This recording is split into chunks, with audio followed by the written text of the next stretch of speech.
Hello my Battlefield friends and fans. Today we're playing with the AUG Para. This is one of the new 12 weapons that came out with the Getaway DLC in Battlefield Hardline. And Battlefield Hardline is still a ton of fun, believe it or not. I'm just so happy with those new maps. They're just so much fun.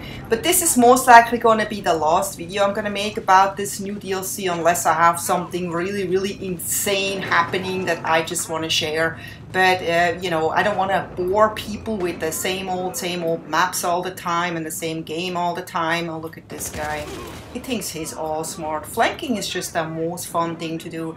But most of the time I get flanked and I don't get to flank too much because people don't usually see me before I can surprise them, especially if you try to stab them and then you regret that you didn't just shoot them because you would have most likely killed them. But the AUG Para, this is the first time I actually try this weapon here in this map. I usually run around with the shotgun in this map, and this weapon really surprised me.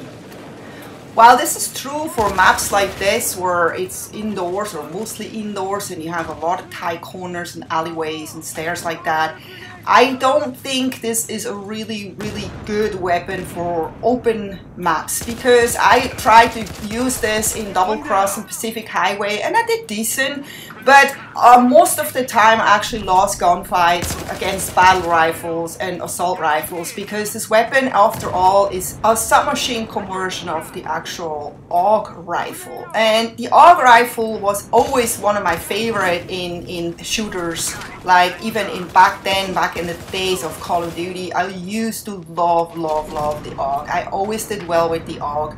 And I have really good memories of it. But you can just tell that this is an SMG, and that's why this actually does work so well in maps like this, because it is pretty fast and it's pretty accurate, or I can actually say it's super accurate. It's actually even accurate without any of the attachments. I was like not seeing a lot of difference putting on the attachments or not having any attachments.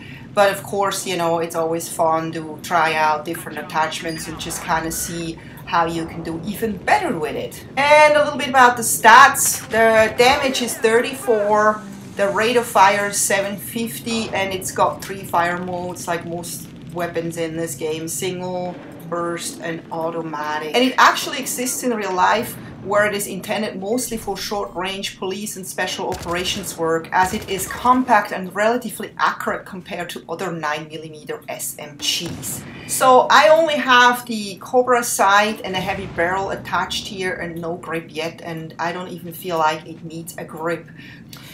But of course I will attach a grip once I unlock it. I mean, who wouldn't? You can never have enough attachments. But you know, that's what we say as gamers.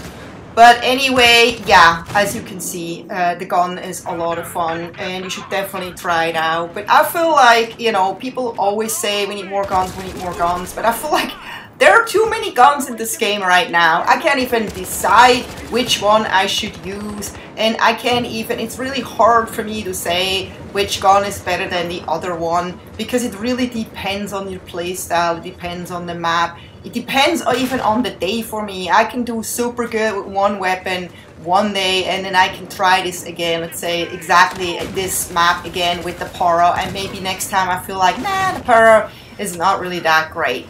And I played you know, a game with the Uzi right after that, but it was like the Double Cross map, and I felt like the Uzi was taking down people a lot faster than the AUG Para. So that could just be my, you know, view on it, and you may think really different. Let me know if you use the AUG Para and what you think about it. I'd be really interested to see. I don't see a ton of people running around with the AUG Para, but I did get killed a lot at the beginning when this DLC just came out, and I guess it's just because people are just eager to try out the new weapons and see how they perform. So I have no idea what the review is on this weapon, what people think about it, but it's definitely not a shabby weapon at all. And if you're an AUG fan like me, you'll definitely enjoy using this weapon. It just looks sharp like the AUG does, doesn't it? But enough about this weapon. What about this match? Well, the match was a ton of fun. Unfortunately, after, like, I would say about half the match, a lot of people left. I think especially started on my team because they were just realizing that we were going against a really, really strong team, and they felt discouraged. They felt like there's no chance for us to win. And isn't that a perfect reason to just leave a match and leave your teammate behind? No, it isn't. It isn't. We need every single head, every soldier. Let me tell you, I was in so many matches where we did really, really badly. The enemy team had all the flags. It looked like we had no chance. We could never win this match. And things turned around because we kept being persistent. We just didn't give up. And I didn't even realize that like most of my team was gone here when I played this. So I was just kind of continuing fighting for the win.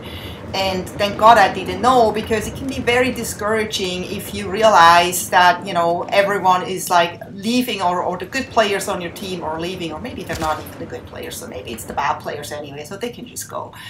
No, you need every single man, because, you know, more men can create distractions. They can sometimes take a kill for you. You can revive them and then take out the enemy anyway. I mean, the more people, the better. Don't leave a match just because you realize that you're losing.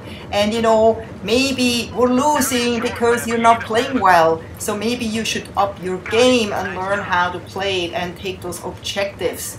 But anyway, when I checked later, I realized that even on the opposite team, most people left, and maybe those people just left because, as you know, the less people there are in a match, the longer a match takes, because it takes a lot longer for the ticket count to go down. And let me tell you, this match, I would have loved to just use the whole match, show the whole match here, but I had to seriously cut it down because I think this match was about 40 minutes long at least. And I don't think you would want to see 40 minutes of mostly flag taking and maybe 10 minutes of intense action. So I decided to cut out all the flag taking and leave in all the intense action. I hope you don't mind. Otherwise, let me know. I will be happy to post long videos if that's your thing, or if the majority of people would request that, but I highly doubt that. So I hope you enjoyed this little review of the AUG Para, and this is probably going to be my last video for the Battlefield Hardline Getaway DLC, because I think I have enough videos about this DLC. And for all of you who will get the DLC on Tuesday, you will have a ton of fun, and we need more people, so come join us. And until then, happy gaming, take care, bye bye.